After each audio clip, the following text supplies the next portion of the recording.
Case of the Gasping Garbage, Chapter 4, To the Rescue.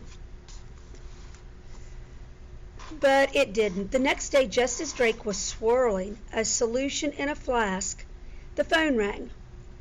Doyle and Fossey, Drake answered. It's just terrible, said Nell. What is?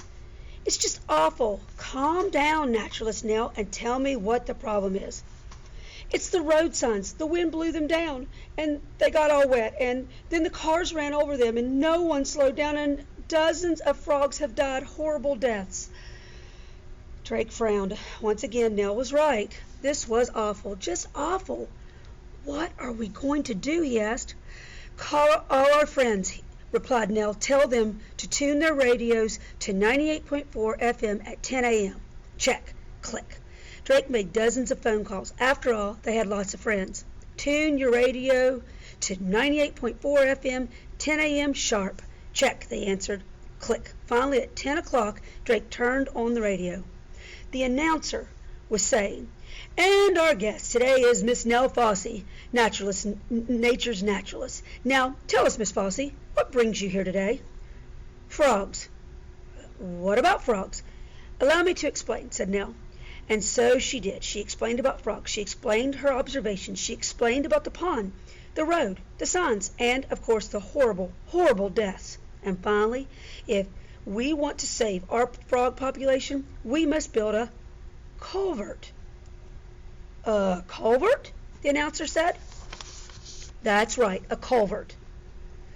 Dig a tunnel under the road and right out the other side.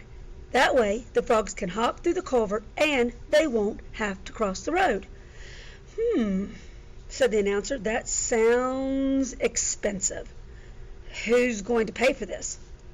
That's why I'm on the air. Listen up, Mossy Lake. Meet me at the town square at 12 noon tomorrow. We'll rally with signs and take donations. Together, we can make a difference.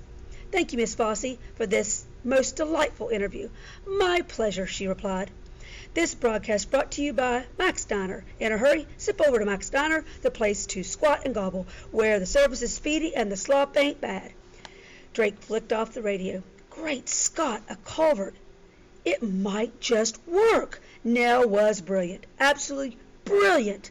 At 12 o'clock sharp, Drake met Nell in the town square. Unlike the day before, it was a bright, beautiful day with cotton ball clouds and plenty of sunshine.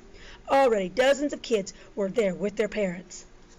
Save the frogs, the signs said. Save the tadpoles. Say yes to the environment. Nell put out a jar for money. The day wore on. Nell gave speeches. She showed charts and graphs. She pointed with her wooden pointer. More and more people gathered. More and more money filled the jar. And then the television news crew came. And the mayor. The mayor gave a speech in front of the cameras. Nell stood beside him.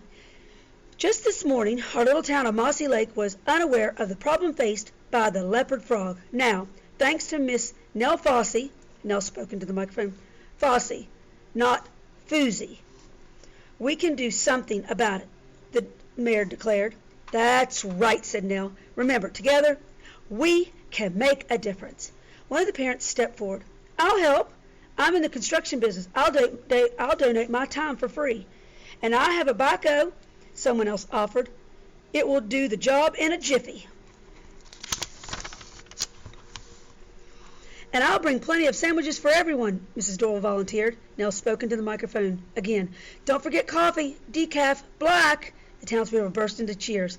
The mayor shook Nell's hand. Cameras flashed. Nell was on the evening news and on the front page of the morning paper where the headlines read, Nature's Naturalist Rallies Town. Frogs everywhere croaking with relief. Nell was a hero. A few days later, Drake, Nell, and Dr. Livingston were back at Frog Hollow. Again, Nell had her magnifying glass. She said. A frog hopped by. Follow that frog. Together, Drake and Nell followed the frog with Dr. Livingston close behind. The frog hopped over a log. It hopped around a rock. It hopped through the tall grass. It hopped and hopped and hopped. And then something wonderful happened. The frog hopped through the culvert and out the other side. Ooh, whispered Drake. Beautiful, said Nell. Woof, said Dr. Livingston. That evening Drake wrote in his lab notebook. Nell, brilliant. Culvert, a success. Leopard frogs and future generations saved. Payment 0. Paid in full.